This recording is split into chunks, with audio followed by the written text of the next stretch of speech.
Hello, my name is Andreas Ohlund and I'm going to show you the performance counters that comes with NServiceBus. So what I'm going to do to demo this, I'm going to use one of the samples. So I just downloaded the latest version, 3.2.1.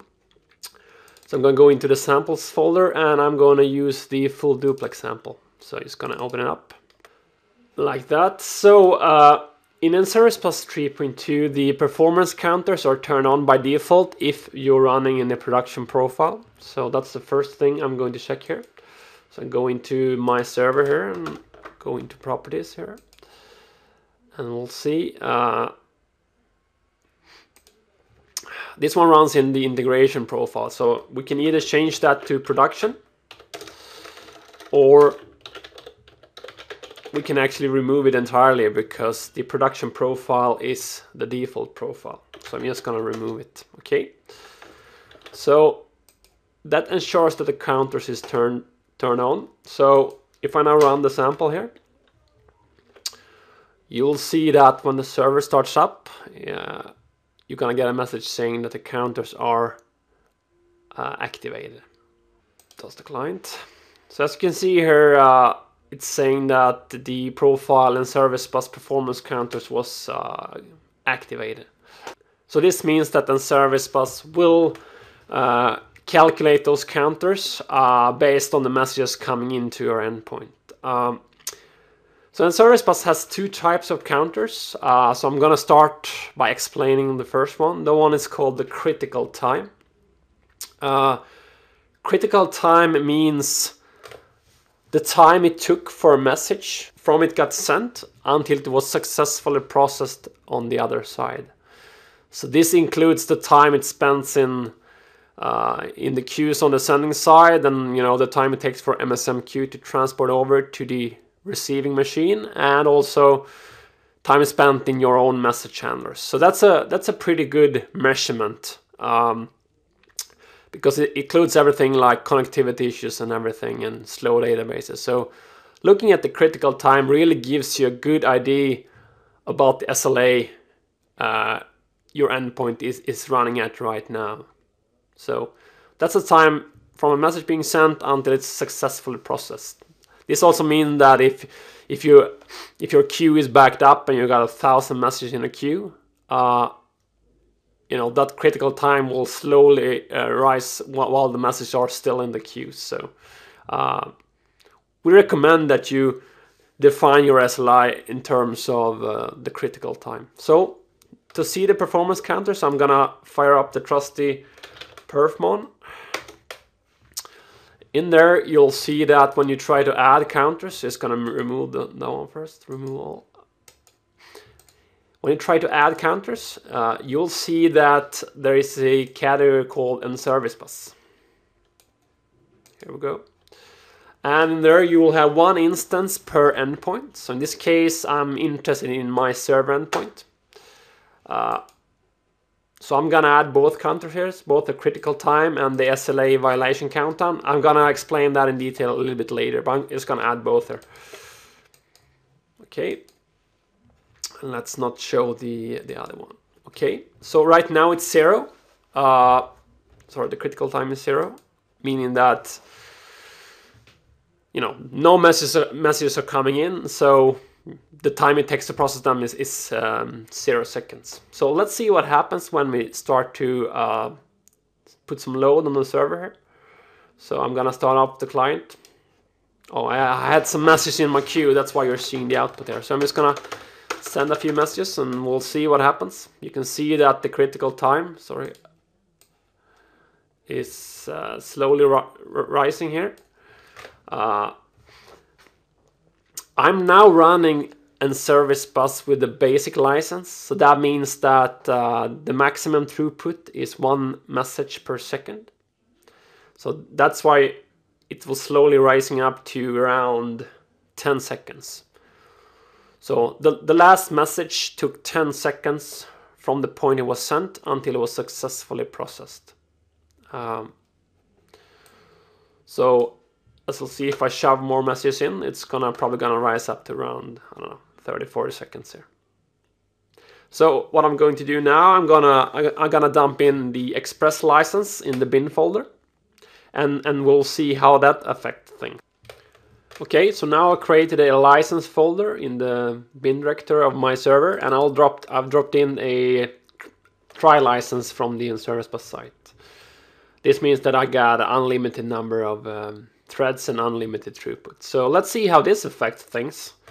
So I hit F5 again, and we'll see both projects starting up, and we'll continue looking at perfmon here.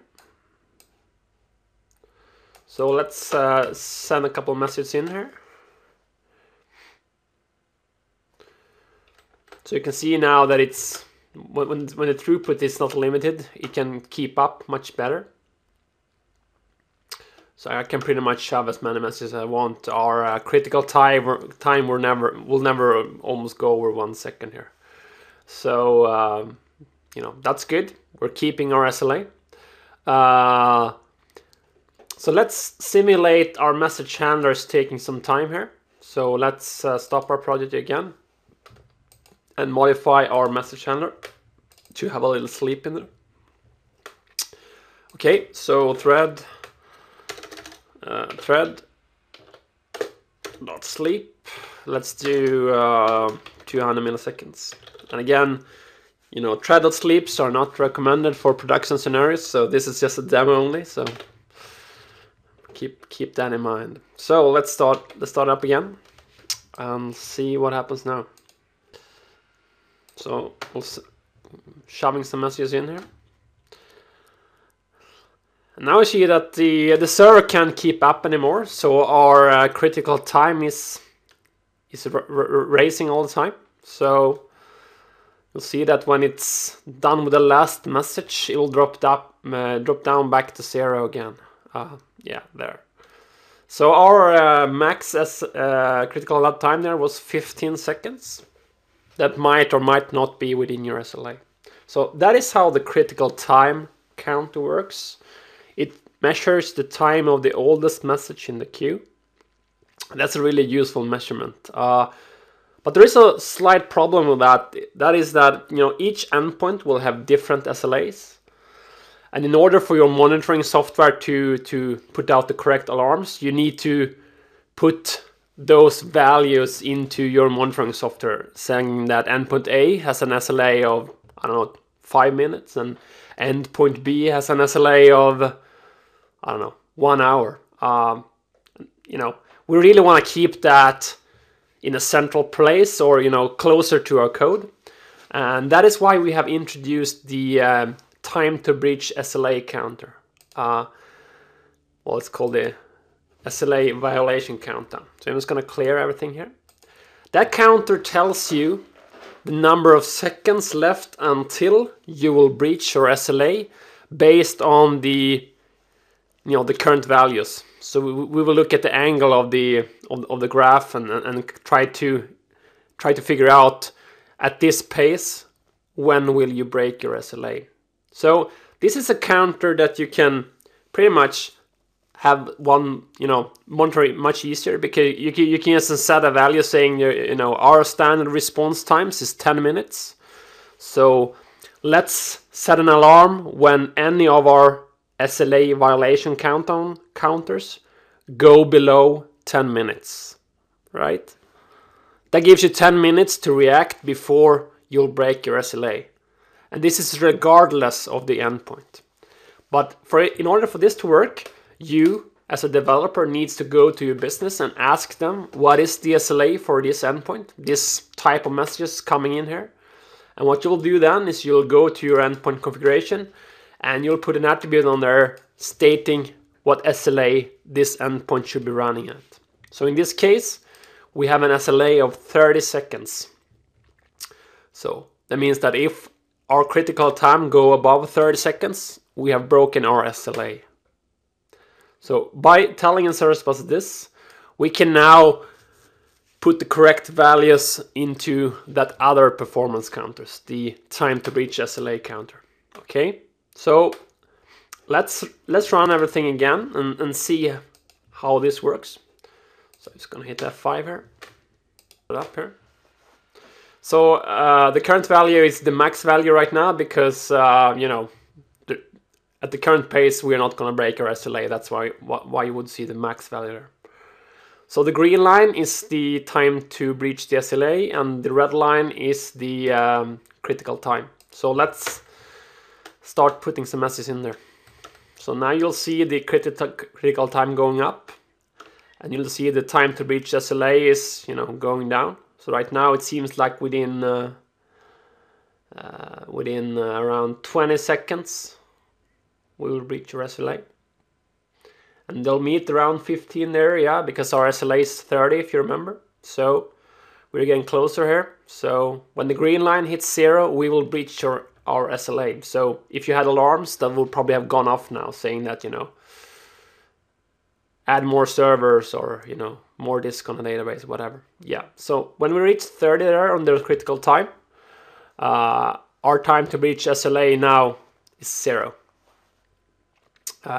And as I said, this setting is controlled by the attribute on the endpoint config. So if I just purge the queue there, you'll see everything go back to normal again. So if you go down to our my server queue here, I got a lot of queues, so bear with me here. Yeah, so it's gonna purge it, and we'll see what happens. So you'll see now the critical time went back to 0 because the time of the oldest message in the queue is 0. We have no messages. And the time to breach SLA went back up to the max value again.